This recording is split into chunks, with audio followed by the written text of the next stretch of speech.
But I also want to say, and this has happened to me because I have attended some of these events, I also left there with contacts that I can reach out to when I'm having those moments like holidays. Every Yes. mom who's lost a child understands how hard it is to get through a holiday. I am now able to reach out to other moms, and as I said before, there's a kind of compassion and interest and knowing there when you have lost a child that is very helpful in those circumstances where you really need to reach out to someone, not necessarily a family or friend, a family member or friend, but someone who understands what it is you're carrying. So wanted to make that point. Enjoy this Wild Soul Gathering production. I'm Dr. Sandra Marie. Pour yourself a really tall glass of spiritual curiosity and join me for the Happy Hour for the Spiritually Curious podcast. In the spirit of happy hour, cheers to some new insights, peace, revitalization, and perhaps an aha moment that may change your life.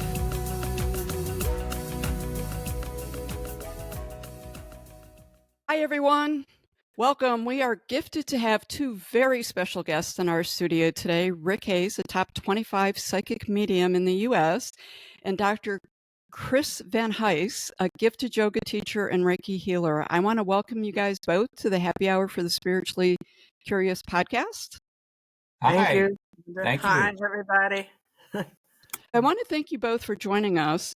I really wanted to start out the show and talk about a project the two of you are collaborating on that I think is very powerful. It has a lot of meaning. And one of the purposes of this podcast is to put things out there that a lot of people aren't aware of, because I think there's a lot of folks like us in the background that are doing really, really, really meaningful work. And the masses a lot of times just aren't aware. So I would like to start out talking about an initiative you're doing called I Am Mom. And can you share a little bit about what the project is and the conception? Yeah, sure. Well, this event is, we call it a day retreat because that's what we want this event to be. It's a retreat for moms. This is specifically for moms who have experienced a passing of a child. And, you know, one of the hardest things in life is to have a child pass before the parent. And it's something that really makes an impact on the individual. And for many years, psychic medium sessions, and there was so many times I saw so many individuals who have had a child that has passed and was going through stages of grief and experiences that many of us fortunately do not experience in our own lives. I'm a dad myself. I have 3 children. They're all adults. They're all doing well. But these individuals who have a child, it really touched me for the last several years because I had so many individuals like this that was coming and didn't know what to do, where to go and take the next step in life because there was so much grief there. So Chris and I talked and she'll share her own personal experience at the event, but I felt really pulled spiritually and just by the individuals I spoke with. I felt really pulled to put together something for these moms that have had this experience of a child that's passed before them. And I felt that we needed to bring them together. The main reason for this retreat is for these moms to get together to see that there are other moms out there that are experiencing the same that they've been experiencing. They're not in a world by themselves. There are other moms out there that knows what this feels like. For those like me who has 3 beautiful children and never experienced this, I don't know. I can see it, I can feel it, but I don't understand completely how deep of a grief this is.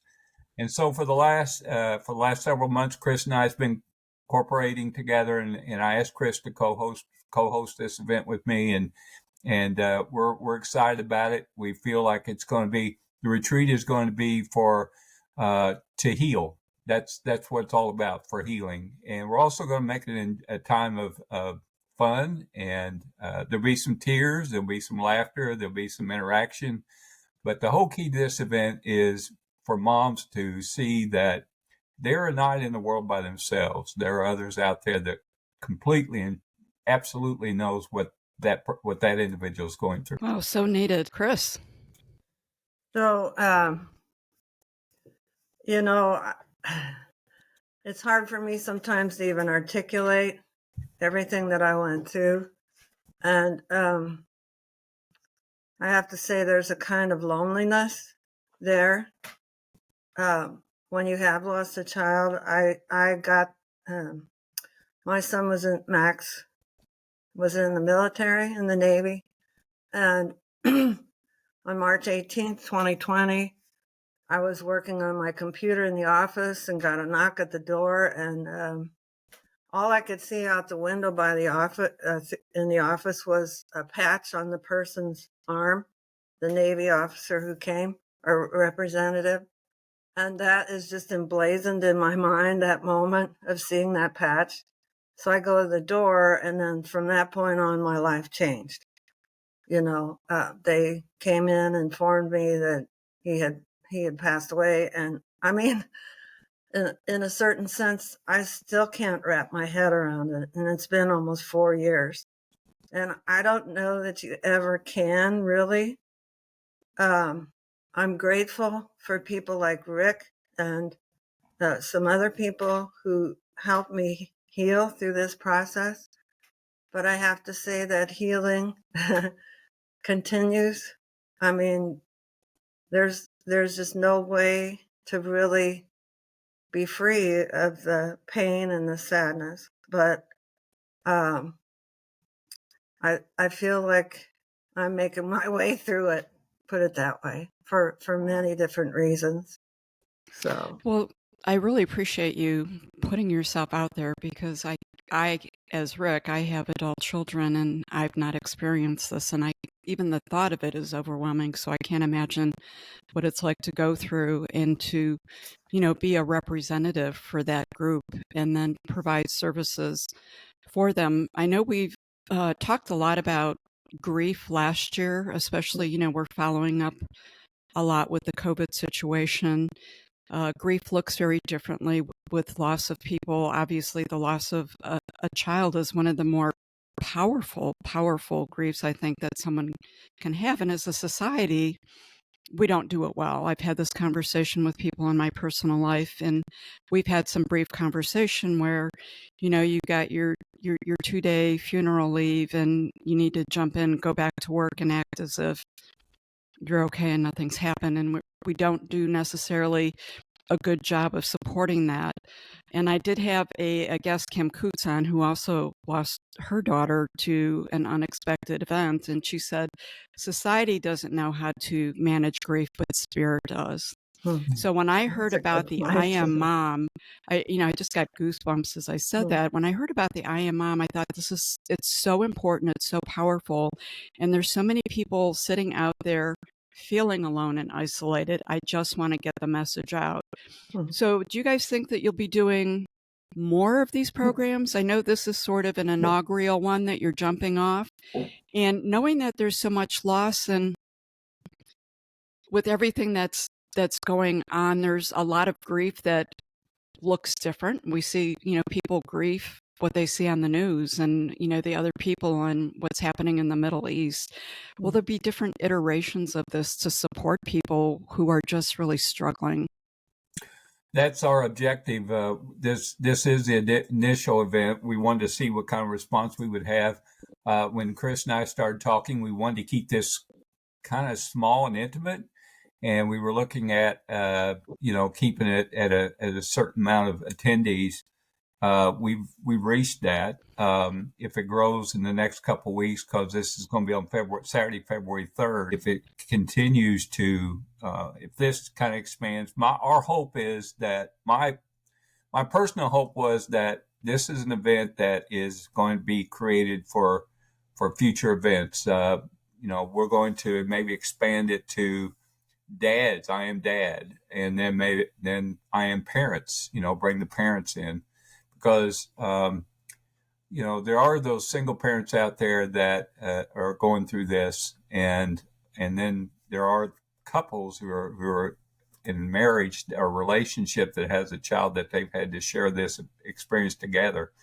So that's our objective, is to create this where it'll be a yearly, either an annual for the I Am Mom or an annual for the I Am Dad or an annual. That's our objective. We're going to see how this goes. One of the things I think we're seeing in this retreat is that there are those out there that still they're experiencing, but they don't want to. They want to keep it private. They don't really feel comfortable yet to be with others, but I feel like once we get this event out there and they start seeing how and interacting with those who are experiencing the same as them, I really feel like it's going to grow, and it's going to grow to where we might have to keep it small, but at the same time have more events than just one. So that's my hope, because I really feel I was really pulled spiritually about this for the last several years. Every time I was meeting someone like Chris, and we was receiving message spiritually of hope and faith, I really felt pulled to put something like this together, and I'm really looking forward to it. I think it's going to make changes for the individuals. Could I just say, I feel humble about standing up in front of a group of other moms who have lost their children. And I also hope, my intention with the retreat is to make it a protected environment where people feel safe to talk, and also feel like if they need to leave the room, they can. No one has to do any of the activities or stay.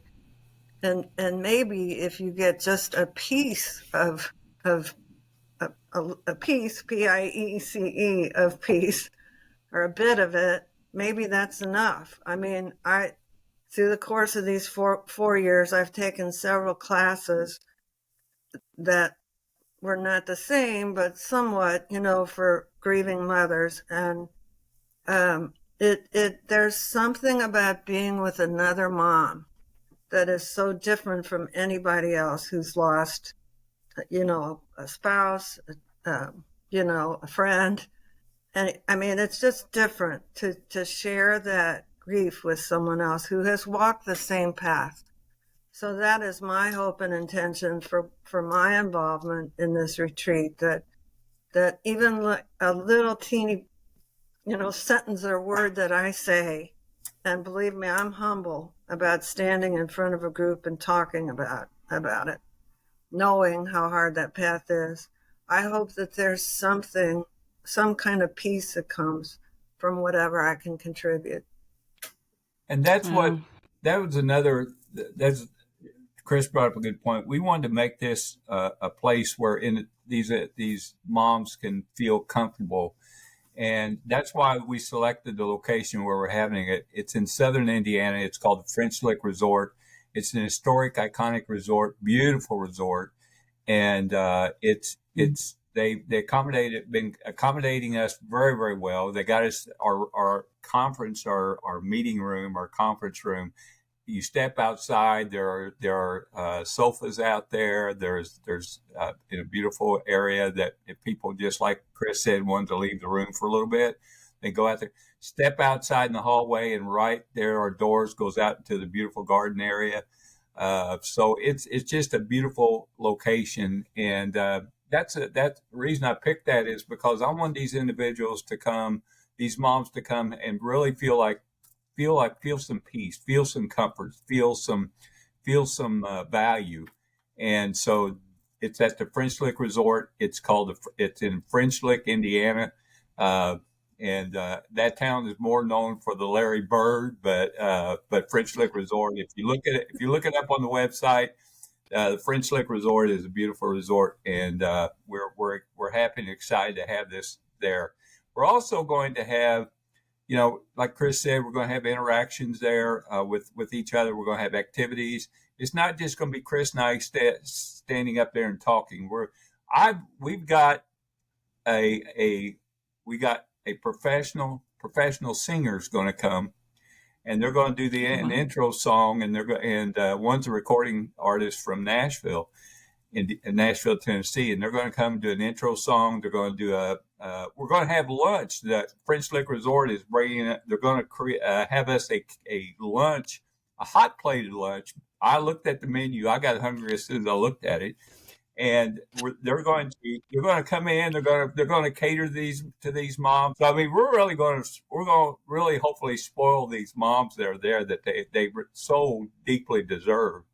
And then, like I said, then the singer's going to start the afternoon with another song, and then we're going to close with a beautiful song as well. So, actually, I guess I can make this announcement on here.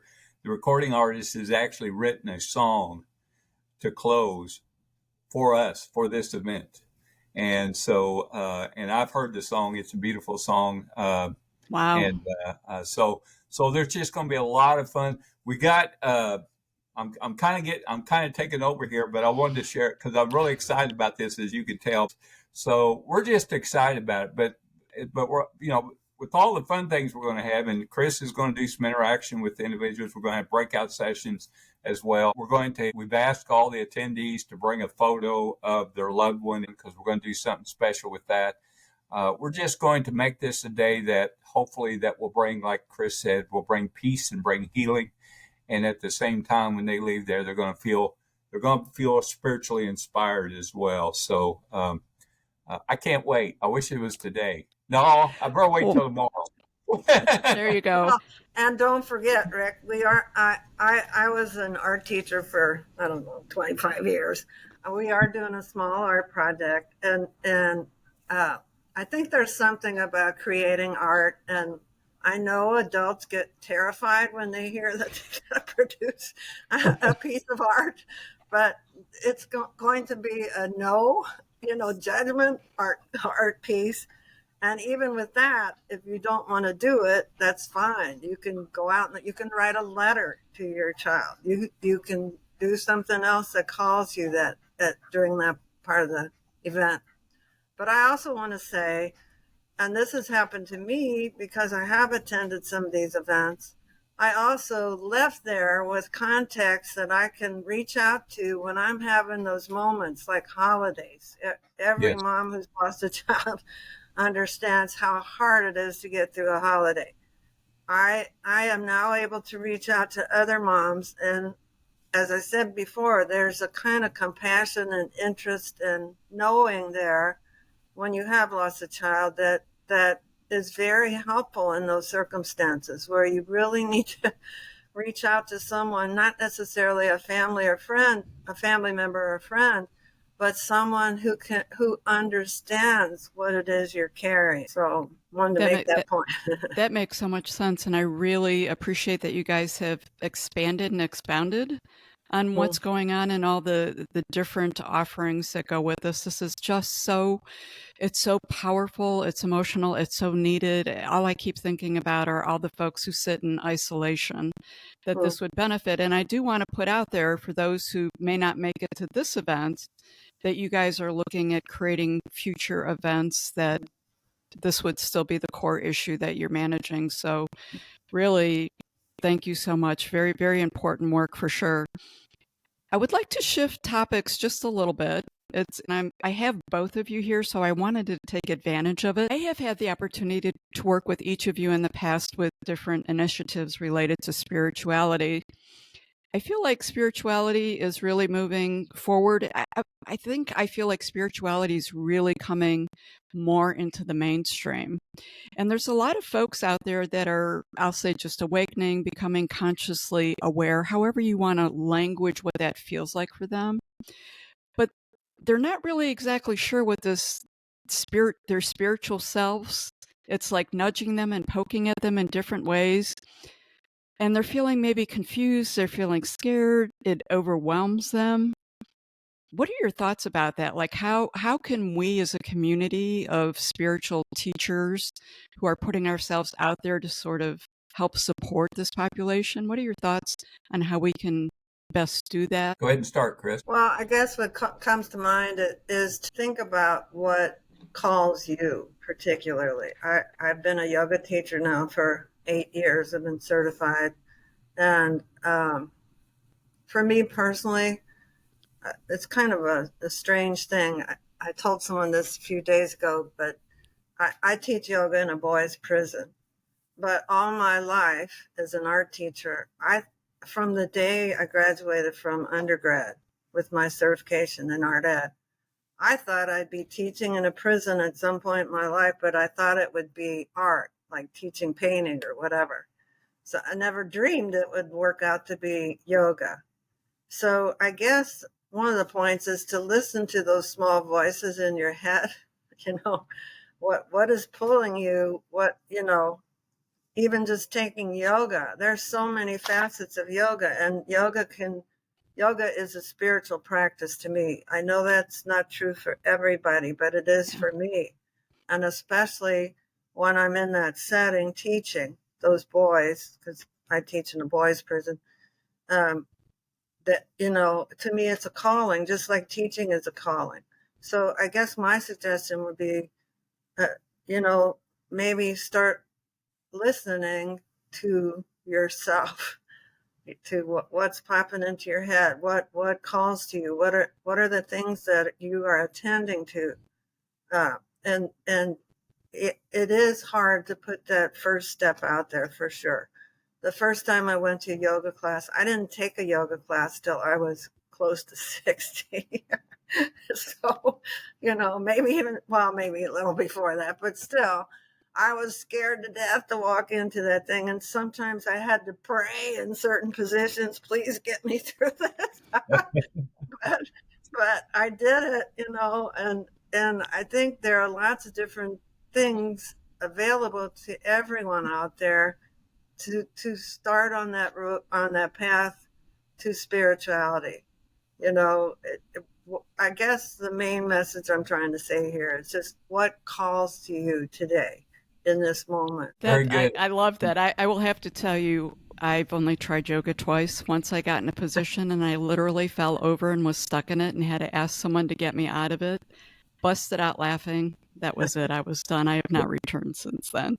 Oh, well, I teach on Monday and Tuesday nights and Thursday nights if you need the link. Everybody blacks out their screen, so I don't see anything. It's gentle yoga. And the people, actually, there are 12 people on my list, and some people join once a week, some once a month, but it's kind of no judgment yoga. And, it's a gentle yoga practice with meditation at the end of it. So if you ever want to jump back in, you're more than welcome to. Well, perhaps I need to revisit that. And I love that title, No Judgment Yoga. Actually, that speaks to me. Just real quick, I have to ask, the prison yoga for the juveniles, young men, how does that look like? What is the receptivity of that? Well, the kids themselves, I mean, you'd be surprised. These are, 12, 13, 14, 15, 16-year-olds. And, first time I walked into the group, so I at the time I was teaching, it's changed a little bit, but at the time I started, I was teaching a younger group, 12, 13, 14, and then an older group up to 18 or 19. And after the class with that older group, one kid said to me, I didn't think you'd be able to do yoga when you walked in here. And I said, well, that tells you not to judge people, right?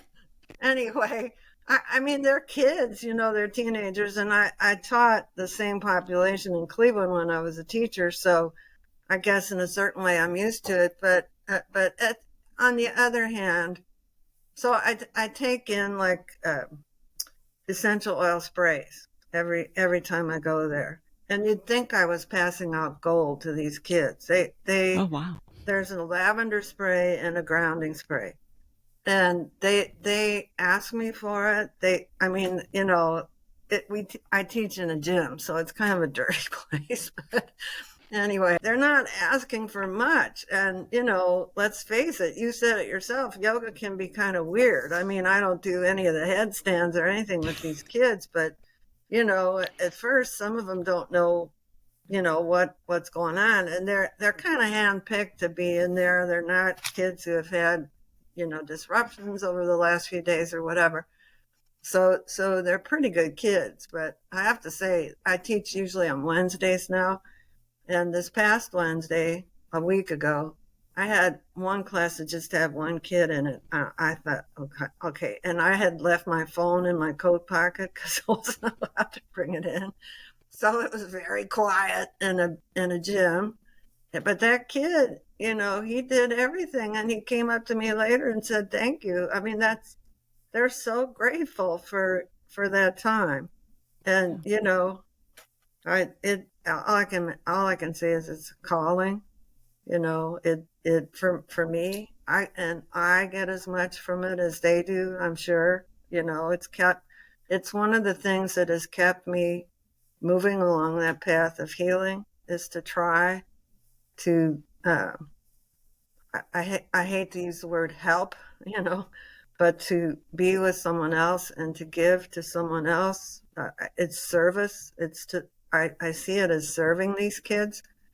So, that's kind of I guess that's my spiritual action as far as giving back to the community.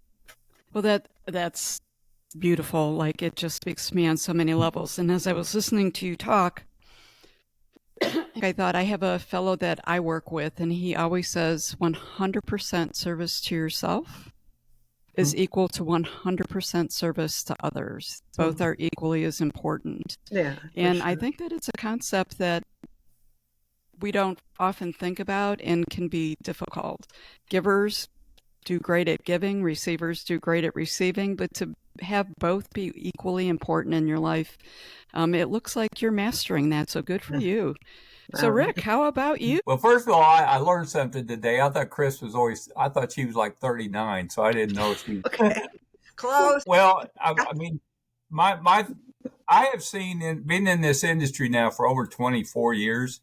And sharing my spiritual abilities I was given at birth, and I have seen a tremendous shift spiritually, and not just spiritually but worldly, just on this earth with the spirituality. We're seeing a lot of individuals becoming more and more open and open-minded and open, saying there's got to be more than just life here. And so, and we could, we attribute COVID as being something negative, but I feel that it was also a positive in that time in our lives as well, because I feel like what it did, it brought people to a time where they could stop their lives and say, okay, what is my life? What is life all about? And from that point, we actually saw shift there where people were saying, I want to know more about me. I want to know more about, instead of being traditionally religious based, what is life, and where does life begin, and where does it continue? And so, with me and my abilities, it's been with me all my life, where I know that there's a continuing life. I know the value of this life is so very valuable. But actually, what we've seen the last few years, I feel like there's been not just a shift, but an elevation. And I had a friend share with me that for those who are, and this is what all of us know, these abilities are given to us for one reason only, and that's to serve. That's what it's all about. And so I had a friend share with me that that there was a time that in our time based in life just recently, where it shifted, where those that have connected with their spiritual selves have actually, not in an egotistical way, but in a humble way, have actually kind of been elevated above all that's going on in the society and the world today. And it doesn't affect us. There's so many out there that are, and I wrote this morning on a post, that so many individuals, they get up in the morning, first thing they want to do is get on the news and check the news. And the news is media based and driven based by negative stories. And what's going on is individuals are saying, we're tired of that. We're tired of being bombarded with negative. So we've actually been, those who are spiritually been given spiritually abilities to share and serve with others, has kind of been elevated where we don't pay attention to those things. We're not sticking our head in the sand, but at the same time, we're recognizing that we need to be elevated in a spiritual way where we can serve others in a better way. And so that's what I've seen that's been going on for the last several years. I've had these abilities since the day I was born. The last 20 plus years has been, I feel like I'm the wise old man on the mountain now, because I got a lot of individuals coming to me, and I actually do spiritual advisement now and do spiritual life coaching, because so many individuals are recognizing Nice. they have abilities like we share, and so they're wanting to get more connected to them. They're wanting to be more. They want to apply it in some way in their own life in some way, and so I've seen an elevation in that as well for the last few years. But the last 8-9 years has been a shift here, and I think it's a good positive shift. I think individuals are saying, I'm not going to be this way anymore. I'm not going to look at the negative anymore. I want to start living a positive life. And so that's what's going on in this world right now. And I think it's fantastic. Beautiful. You make a good point. So it's almost redefining compassion, right? So historically, when we were compassionate with people, we would bring our energy down to that person's energy so that we could feel their pain. We could feel what they're feeling. Where the shift is now exactly what you said, to elevate the energy up and pull people up to a higher level versus meeting them down at a lower level. Right. So I agree. It's really, it's pivotal, and it's a shift, and it's a redefinition of how we look at things. I'm just going to say it because in 2024, this is the third season for the podcast, and every show that I've dropped so far, I've made the statement, turn the TV off. Like, it's one of the simplest things we can do is just sort of remove ourselves from that, because it's so easy to become addicted to it. This has been wonderful. We've really talked about how spirituality, how we can use it to help navigate through personal pain and fear. The next thing I want to ask you guys is, for people who are interested in working with you, what would that look like for each of you, and how would they get a hold of you? Chris? Well, as I said, right now I am teaching yoga for people who probably would never step a foot into a yoga studio. A lot of people do it on chairs or whatever. And as I said, the screens are all blacked out, which was weird to teach that way at first, but now I'm kind of used to it. So anyway, I would need an email address for that. And I don't know how you would post my email address if anybody wants to get in touch with me. Or a phone. I'll be putting all your information in your bio, and it'll be on the website. So people will be able to jump on the website, look under this episode. I'll have both of your information on the website, so they'll be able to connect with you. And the other thing is, if there is a mom out there who would like to connect with me, or anybody else, because I don't just think it's moms who are carrying this loss.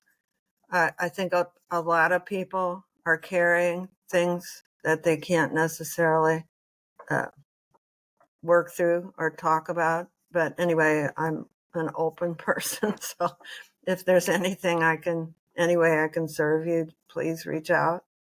I'll do what I can. Thanks, Chris. How about you, Rick?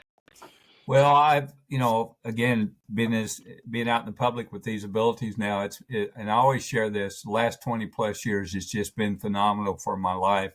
I am living my purpose. I am living my path and purpose, and it's just it's every day I wake up in the morning. I'll give you something from a life coaching that I share and to instill into your own life is, when you wake up in the morning, when your eyes wake up to begin your day, before you jump out of bed and run down there and get the coffee and make sure the kids are getting ready for school, to just lay there for a few minutes and just think about, say thank you, first of all. Thank you for the day, because your day is not going to be like anyone else's. No one is going to have a day like you. It's created just for you. So thank you for that. Say thank you. You don't have to say it out loud. If you want to, that's fine.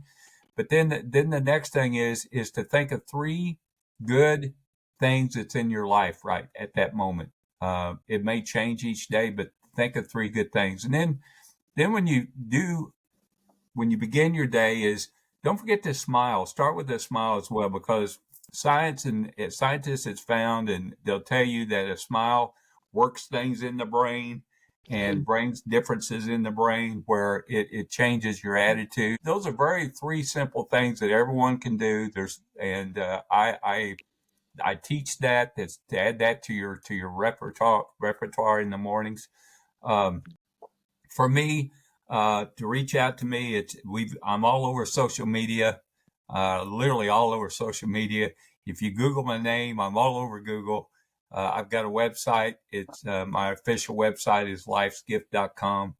There you'll find information about, I do private consultations through different sources. Thank goodness for technology, because I can do it in the comfort of your own home. We got live virtual streaming now, and do by telephone, the old fashioned telephone, and then in person as well. And then I travel and I do different appearances and events. We just kind of finalized one yesterday morning. It's going to be in Northern Illinois. It's a place that I haven't been to about 2-3 years, but it's a special place for me. And we're going to make a special event there. So if you want to know more about what we're doing and more about my services, just go to lifesgift.com or go to social media. I'm all over social media, and we'll have that there as well. And I do, besides the Psyche medium, which I think you're going to find, I always like sharing with everyone. When you come to me, I'm going to let those loved ones in spirit come. I respect them. So I won't begin my session with you saying, who do you want me to channel, or who do you want me what's their first name or anything like that. I let those loved ones just come to visit with us because they know what we're doing. And so, we've got one right here right now that he's always around. So, hi, Max. Hey, Max, thanks for joining the show. Oh, yeah. So, but besides that, I also have the last 7-8 years, I provide a life coaching program called Believe to Be a Better You. And it's really literally have changed lives in the last 7-8 years that those who have taken the program. And I'm very proud of that as well. So just get on the internet, look me up, because I'll be around. Well, I appreciate that, and I'll be honest with you, Rick. I follow some of your social media, and that's how I found out about the I Am Mom, and I reached out to you. So, Yeah, you don't know what you don't know unless you put yourself out there. So, as yeah. we're getting ready to end the show, any last thoughts for the listeners that you would like to put out there? Well, I guess I just want to state, I wish everyone listening and those maybe who tune in later, I wish you peace on your journey and help to carry whatever you're carrying, and smiles too. Thank you. The other thing is I wanted to share is that this is a time for us all, and I say all because we all have spiritual abilities in some way.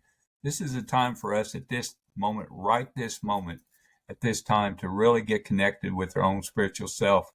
And like I shared earlier, to elevate so that we can make this world a better place. And because we're here to live and to value this life and to experience this life and grow in this life and evolve in this life. So, and I'm always going in my conversation with this: believe. Of course. Could I just make one more statement? Of course. Sorry. I do want to say that a mom who has miscarried too is welcome to come. Yeah. Sometimes those moms in particular feel left out of these kinds of things, but I do feel like that should be stated so that, those women understand that they are welcome too. And Thank you, Chris. I'm glad you brought that point up because, I share when we begin as a spirit and a soul, and when we are placed into the womb of the mom, we begin evolving our physical bodies so that we can learn and grow and experience this part of what I call earthly life. So those who have experienced a passing of a child before, before the child even got to be birthed or walk on the earth, that is still a passing. And, there's a reason and a value for the reason why you had that child and was with that child at that time. But it is still a heartbreak to have a child pass even in a miscarriage. So, and moms out there who have experienced this, had this experience, always know that child is your child forever. And just because it didn't get a walk on the earth doesn't mean it isn't your child. It is your child. So absolutely, Chris, thank you for bringing that up, because that is a part of the reason why we are having this event and doing what we're doing at this time as well, for those who have never got to hold their child. So thank you for that, Chris. Yeah, thank you. I want to thank you guys both for joining us. Thanks, Rick. Thanks, Chris. I've really enjoyed this time. And then I want to thank... It went fast. It did go really fast. I'm going to agree with that. Sandra, for hosting us too. Thank you. And I do look forward to, I'm sure that we will cross paths and meet again. It's been great. Okay. And then I want to thank all our listeners out there for taking time out of their day to join us. We appreciate you. We love you. And remember, embrace that wild soul. Take care. Take care. Bye-bye. Thank you for joining us for this episode of Wild Soul Gatherings Happy Hour for the Spiritually Curious. To learn more about our guests, please go to our website, wildsoulsgathering.com. We're very eager to hear from our listeners what you thought of the episode, topics you might like us to cover in the future, your thoughts on spirituality, questions you may have. Please feel free to send us an email at wildsoulsgathering@gmail.com. This is your host, Dr. Sandra Marie, sending each of you peace and love. Until we meet again, embrace your wild soul.